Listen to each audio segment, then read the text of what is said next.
ஜார்க்கண்ட் சட்டப்பேரவை தேர்தலில் ஆட்சியை பிடிக்கப் போவது யார்? இன்றைய வாக்கு எண்ணிக்கை குறித்த தகவல்களை துல்லியமாக அளிக்க நியூஸ் 18 குழுமம் விரிவான ஏற்பாடு.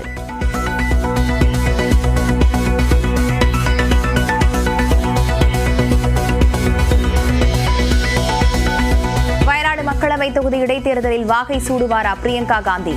இன்று காலை 8 மணிக்கு வாக்கு எண்ணிக்கை.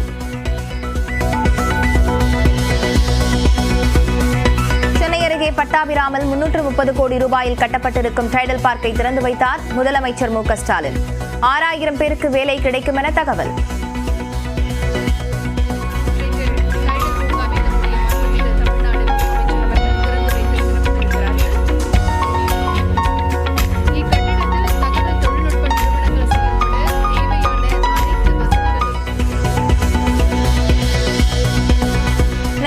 எஸ்பி வேலுமணி முன்னிலையில் நடந்த அதிமுக கள ஆய்வு கூட்டத்தில் மோதல்.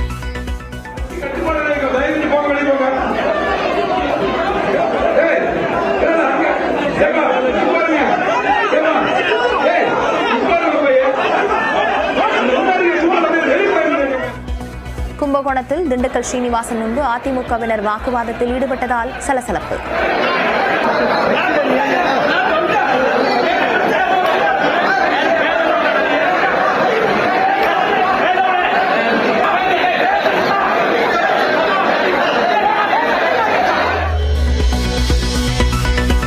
அதிமுகவினரிடையே ஏற்பட்ட சண்டை அண்ணன் தம்பி பிரச்சனை மாதிரி. முன்னாள் அமைச்சர் ஜெயக்குமார் விளக்கம்.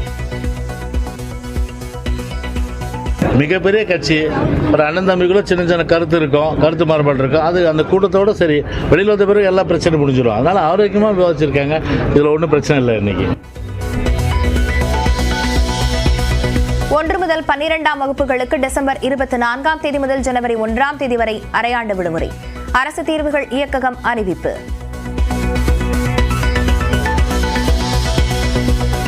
சேலம் அருகே அரசு பள்ளியில் மாணவர்களை விட்டு காலை பிடித்துவிடச் சொல்லி ஓய்வெடுத்த ஆசிரியர்.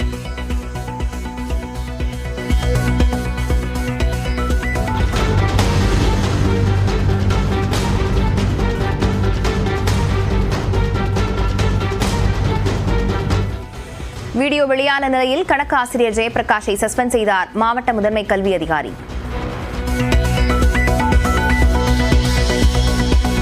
வங்கக்கடலில் இன்று உருவாகிறது காற்றழுத்த தாழ்வு பகுதி. மீனவர்கள் ஆழ்கடலுக்கு செல்ல வேண்டாம் என வானிலை மையம் எச்சரிக்கை.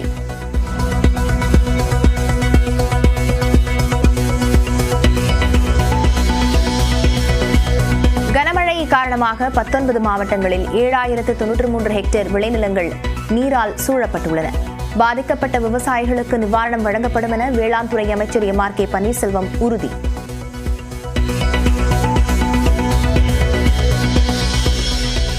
சிங்கப்பெருமாள் கோயில் செங்கல்பட்டு இடையே ரயில் தண்டவாள பராமரிப்பு பணி. சென்னையிலிருந்து செல்லும் புறநகர் ரயில்கள் 28ஆம் தேதி வரை சிங்கப்பெருமாள் கோவில் வரை மட்டுமே இயக்கம் என அறிவிப்பு.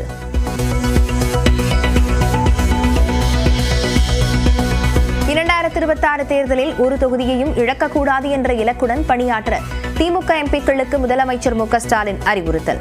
தமிழ்நாட்டின் உரிமைகளை காக்க நாடாளுமன்ற கூட்டத்தொடரில் குரல் கொடுக்கவும் உத்தரவு.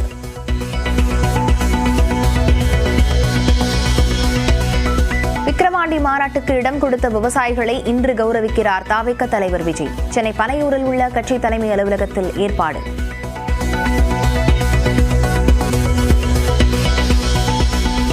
ரஜினிகாந்திடம் தற்போதைய அரசியல் சூழல் குறித்து பேசியதாக நியூஸ் 18 தமிழ்நாட்டுக்கு சீமான் பேட்டி.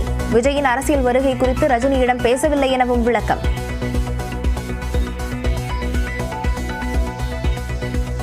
அது அப்படி பேசக்கூடிய அளவுக்கு ஒன்றும் இது இல்லை. அது குறித்து பேசலை. தம்பி விஜய் அவர்கள் வந்திருக்காங்க. அதுக்கப்புறம் இன்னும் என்னென்ன நகர்வுகள்னு பார்த்தானே இவரும் பேச முடியும். அரசு ஊழியர்கள் ஆசிரியர்களை கொலைகார பாவிகள் என்று விமர்சித்த அதிமுக முன்னாள் அமைச்சர் திண்டுக்கல் ஸ்ரீனிவாசன் கடந்த சட்டப்பேரவை தேர்தலில் 80 லட்சம் ஓட்டுகளில் ஒன்று கூட அதிமுகவுக்கு விழவில்லை என்றும் பேச்சு.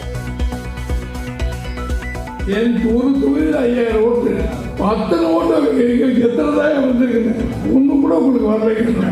எவ்வளவு தெளிவா இருக்க குலகார பாவிகள் சொல்லிட்டு அது அப்படி ஒரு சூழ்நிலை. நீலகிரி அருகே காரை சேதப்படுத்திய மதம் பிடித்த யானையால் மக்கள் அச்சம்.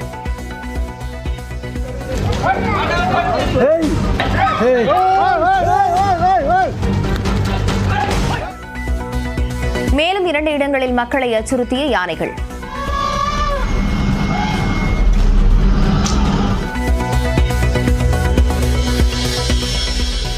பெண் எஸ்பிக்கு பாலியல் தொல்லை. ஓய்வு பெற்ற ஐஜி முருகனுக்கு பிடிவாரண்ட் பிறப்பித்த சைதாப்பேட்டை நீதிமன்றம்.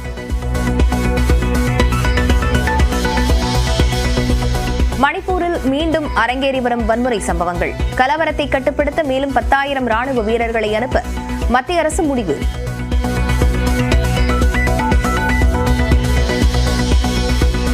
பெர்த் டெஸ்ட் போட்டியில் முதல் இன்னிங்ஸில் 150 ரன்களுக்கு இந்தியா ஆட்டமிழப்பு. முதல் நாள் ஆட்ட நேர முடிவில் 67 ரன்னுக்கு 7 விக்கெட்டுகளை இழந்து ஆஸ்திரேலியாவும் தடுமாற்றம்.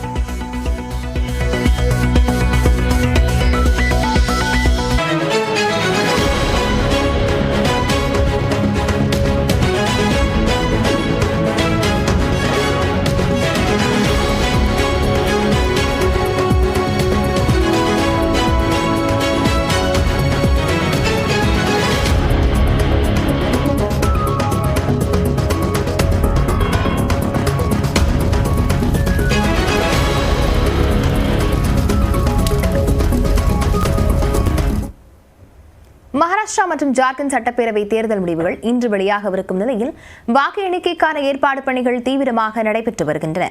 288 சட்டப்பேரவை தொகுதிகளை கொண்ட மகாராஷ்டிராவில் கடந்த புதன்கிழமை ஒரே கட்டமாக வாக்குப்பதிவு நடைபெற்றது. இதில் சுமார் 66% வாக்குகள் பதிவாகின. இதேபோன்று 81 சட்டமன்ற தொகுதிகளை கொண்ட ஜார்க்கண்டில் கடந்த 13ஆம் தேதி மற்றும் புதன்கிழமை 2 கட்டங்களாக வாக்குப்பதிவு நடைபெற்றது. முதற்கட்ட வாக்குப்பதிவில் 64.85 விழுக்காடு வாக்குகளும், இரண்டாம் கட்டத்தில் 67.59% வாக்குகளும் பதிவாகின. இதேபோன்று பிரியங்கா காந்தி போட்டியிட்ட கேரள மாநிலம் வயநாடு உட்பட இடைத்தேர்தல்களில் பதிவான வாக்குகளும் காலை 8 மணி முதல் எண்ணப்படுகின்றன. இதனையொட்டி வாக்கு எண்ணும் மையங்களில் துப்பாக்கி ஏந்திய காவல்துறையினர் பாதுகாப்பு பணியில் ஈடுபட்டுள்ளனர். நாடு முழுவதும் பெரிதும் எதிர்பார்க்கப்படும் 2 மாநில தேர்தல் மற்றும் வயநாடு இடைத்தேர்தல் முடிவுகளை துல்லியமாகவும் துரிதமாகவும் நியூஸ் 18 தமிழ்நாடு தொலைக்காட்சியில் தெரிந்து கொள்ள ஏற்பாடு செய்யப்பட்டிருக்கிறது.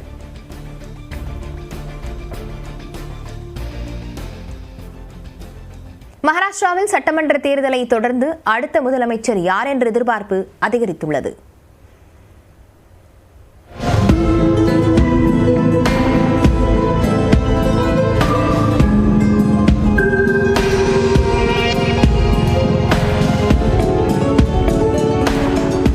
மகாராஷ்டிராவில் பாஜக, ஏக்நாத் ஷிண்டே தலைமையிலான சிவசேனா, அஜித் பவார் தலைமையிலான தேசியவாத காங்கிரஸ் இணைந்து மகாயுதி கூட்டணி என்ற பெயரில் போட்டியிட்டன. மற்றொருபுறம் காங்கிரஸ், உத்தவ் தாக்கரே தலைமையிலான சிவசேனா, சரத் பவார் தலைமையிலான தேசியவாத காங்கிரஸ் இணைந்து மகா விகாஸ் அகாதி என்ற பெயரில் களம் கண்டன.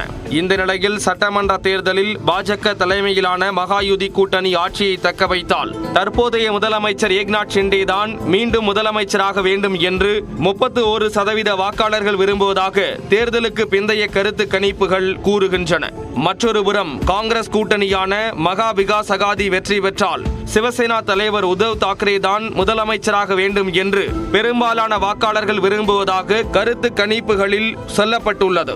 ஆனால் இரு கூட்டணியிலும் முதலமைச்சர் வேட்பாளர் யார் என்று அறிவிக்கப்படவில்லை. இதற்கு காரணம் முதலமைச்சர் பதவிக்காக இரு கூட்டணிகளிலும் நிலவும் கடும் போட்டிதான். கூட்டணியில் பெரிய கட்சி என்ற அடிப்படையிலும் அதிக இடங்களில் போட்டியிட்ட கட்சி என்ற அடிப்படையிலும் துணை முதலமைச்சரான தேவேந்திர பட்னவிஸ் தான் முதலமைச்சர் பதவிக்கு சரியான நபர் என்று பாஜக தலைவர் பிரவீன் தரேகர் தெரிவித்துள்ளார். முதலமைச்சர் பதவிக்கு அஜித் பவார் தரப்பில் வெளிப்படையாக விருப்பம் தெரிவிக்கவில்லை என்ற போதிலும் அவரது முயற்சியில்தான் பாஜக மற்றும் ஷிண்டே சிவசேனா கூட்டணி அமைந்ததாக தேசியவாத காங்கிரஸ் தலைவர்களில் ஒருவரான அமோல் மிட்காரி தெரிவித்துள்ளார். தேர்தல் முடிவு எதுவாக இருந்தாலும் அங்கே தேசியவாத காங்கிரஸ் கட்சிதான் கிங் மேக்கர் என்றும் கூறியிருந்தார். அடுத்த முதலமைச்சர் அஜித் பவார் தான் என போஸ்டர்களும் ஒட்டப்படுகின்றன.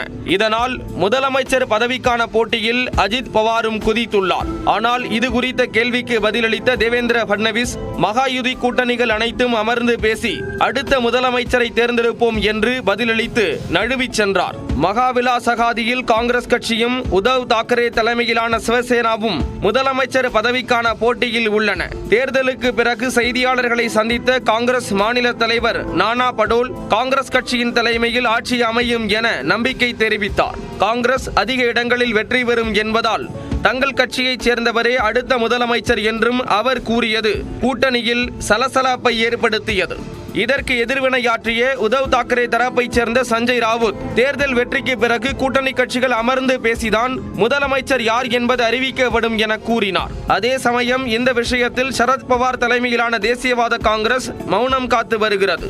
முதலமைச்சர் யார் என்ற போட்டி கடுமையாக உள்ளதால் தேர்தல் முடிவு வெளியான பின்னர் அடுத்த அரசு சுமூகமாக அமையுமா என்ற கேள்வி எழுந்துள்ளது.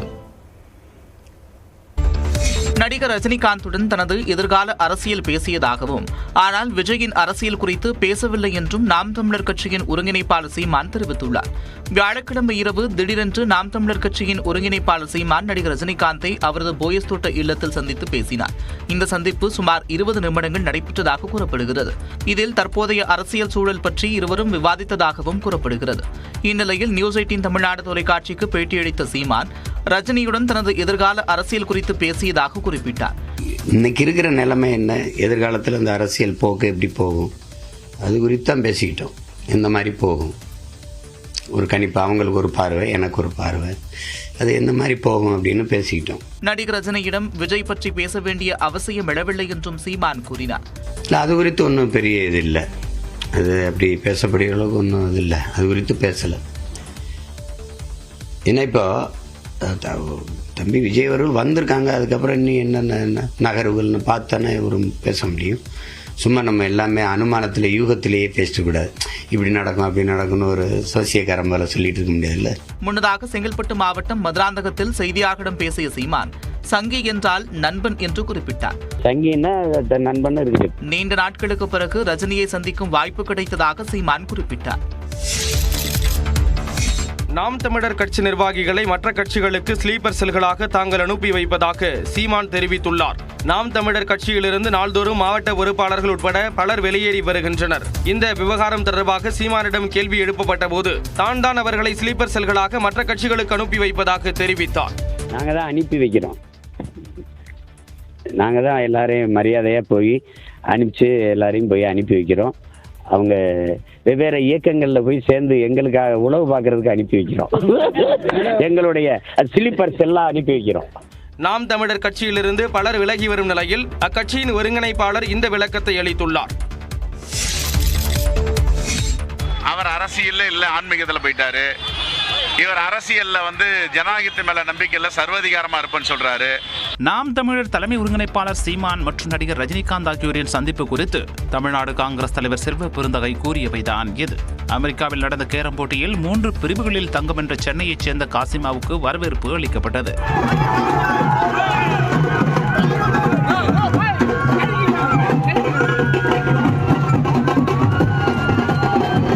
சட்டமன்ற உறுப்பினர்கள் எபினேசர், ஆர்டி சேகர் ஆகியோர் மாலை அணிவித்து நினைவு பரிசு வழங்கினர். தமிழ்நாடு காங்கிரஸ் தலைவர் செல்வ பெருந்தகை பூங்கொத்து கொடுத்து வாழ்த்தினார். பின்னர் செய்தியாளர்களை சந்தித்த செல்வ பெருந்தகை சீமான் ரஜினி சந்திப்பை விமர்சித்தார். அவர் அரசியல்ல இல்லை, ஆன்மீகத்தில் போயிட்டாரு. இவர் அரசியல்ல ஜனநாயகத்தின் மேல நம்பிக்கை இல்லை, சர்வாதிகாரமா இருப்பேன்னு சொல்றாரு.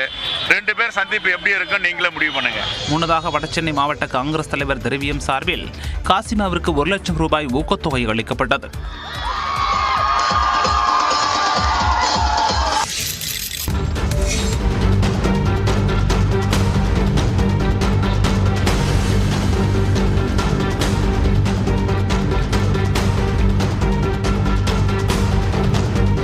சென்னை துறைப்பாக்கம் பகுதியில் ஆக்கிரமிப்புகளை அகற்ற எதிர்ப்பு தெரிவித்து போராடியவர் மீது காவலர் ஒருவர் குத்துவிட்ட காட்சிகள் தான் இவை. சென்னை துறைப்பாக்கம் சதுப்பு நில பகுதியை ஆக்கிரமித்து கட்டப்பட்டு இருந்த 47 குடியிருப்புகளை அகற்ற சென்னை உயர்நீதிமன்றம் உத்தரவிட்டது.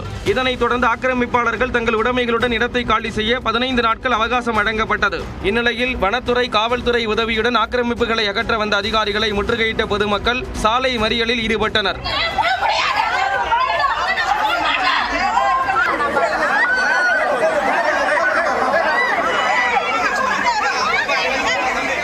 போராட்டத்தில் ஈடுபட்டவர்களில் 2 பெண்கள் உட்பட 8 பேரை காவல்துறையினர் குண்டுக்கட்டாக அப்புறப்படுத்தி கைது செய்தனர். அப்போது காவலர் ஒருவர் போராட்டத்தில் ஈடுபட்டவரை தாக்கியதோடு அதனை செல்போனில் படம் பிடித்தவரையும் வழிமறித்தார்.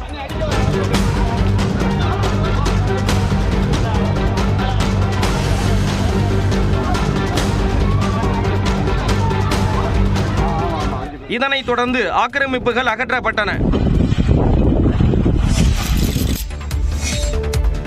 கோவை தொண்டாமுத்தூரில் தகாத உறவால் ஏற்பட்ட பிரச்சனையில் இளைஞர் ஒருவர் ஓட வெட்டப்பட்ட சிசிடிவி காட்சி வெளியாகியுள்ளது.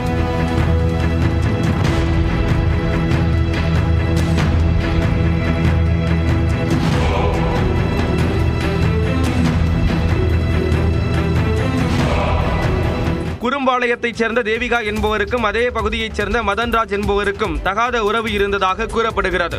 இதனை தட்டி கேட்ட தேவிகாவின் தம்பி ஜெகன்ராஜை மதன்ராஜ் கடந்த ஆண்டு கொலை செய்தார். இந்த வழக்கில் சிறையில் இருந்த மதன்ராஜ் தற்போது ஜாமீனில் வெளியே வந்துள்ளார். இந்நிலையில் இருசக்கர வாகனத்தில் சென்ற அவரை பின்தொடர்ந்து சென்ற தேவிகாவின் கணவர் முருகனும் அண்ணன் சித்திரகுமாரும் ஓட வெட்டினர். இதில் பலத்த காயமடைந்த மதன்ராஜ் மருத்துவமனையில் அனுமதிக்கப்பட்டுள்ளார்.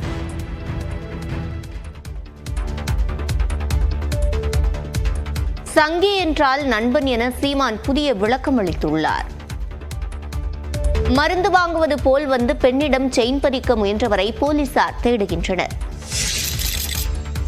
கரூரில் மருந்து கடையில் இருந்த பெண்ணிடம் இளைஞர் ஒருவர் செயின் பறிக்க முயன்ற சிசிடிவி காட்சிகள் வெளியாகியுள்ளது.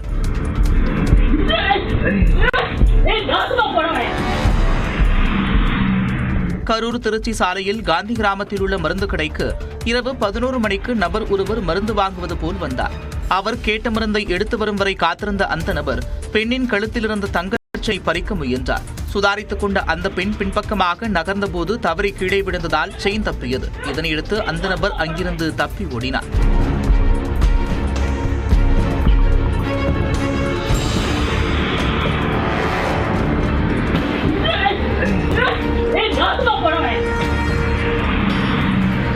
இந்த சிசிடிவி காட்சியை அடிப்படையாக கொண்டு செயின் பறிக்க முயன்ற நபரை தான்தோன்றிமலை காவல் நிலையத்தினர் தேடி வருகின்றனர்.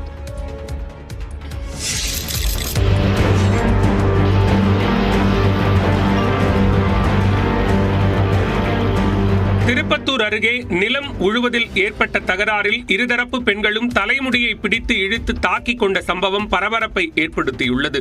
அங்கநாத வலசை ஈச்சநேரி பகுதியைச் சேர்ந்த சுந்தரி என்பவருக்கும் அதே பகுதியைச் சேர்ந்த கோவிந்தசாமி என்பவருக்கும் இடையே 2.5 ஏக்கர் நிலத்தை அளவு செய்வதில் தகராறு இருந்து வந்ததாக கூறப்படுகிறது.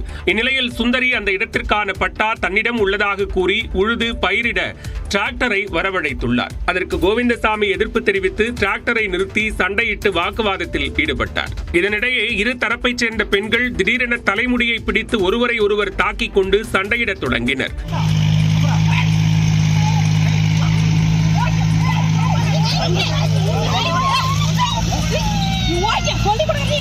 இருதரப்பு பெண்களும் ஒருவரை ஒருவர் மாற்றி தாக்கிக் கொண்டிருந்த நிலையில் கோவிந்தசாமி திடீரென அங்கிருந்த டிராக்டரை எடுத்து வந்து ஏர் உழவ வந்த டிராக்டர் மீது அதிவேகமாக மோதினார்.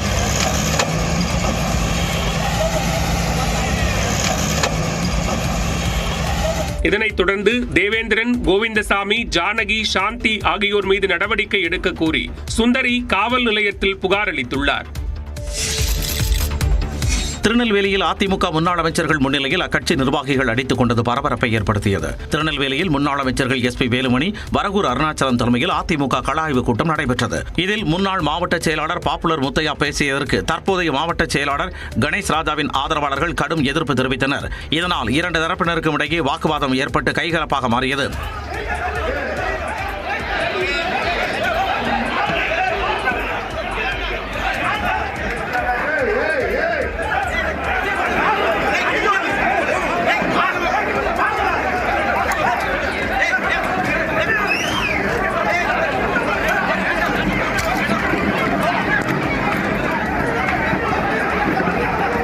அப்போது ஆவேசமடைந்த முன்னாள் அமைச்சர் SP வேலுமணி, தேர்தலில் மிக குறைவான வாக்குகளை வாங்கிவிட்டு தற்போது சண்டை போட்டுக் கொள்கிறீர்களா என்று மேடையிலேயே கடிந்து கொண்டார்.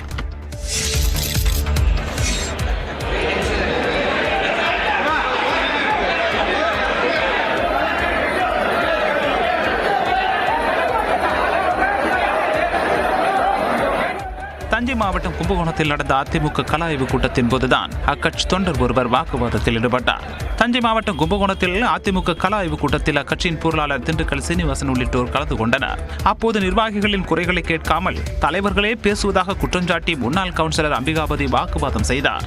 இந்நிலையில் கன்னியாகுமரி மாவட்டம் நாகர்கோவிலில் நடந்த கல ஆய்வு கூட்டத்தின் போது தொண்டர்கள் இருவர் கடுமையாக தாக்கிக் கொள்ளும் வீடியோ வெளியாகி உள்ளது. தனிப்பட்ட பிரச்சனை காரணமாக மோதிக்கொண்டாலும் ஒருவரை ஒருவர் கைகளால் தாக்கிக் கொண்டதால் பரபரப்பு ஏற்பட்டது.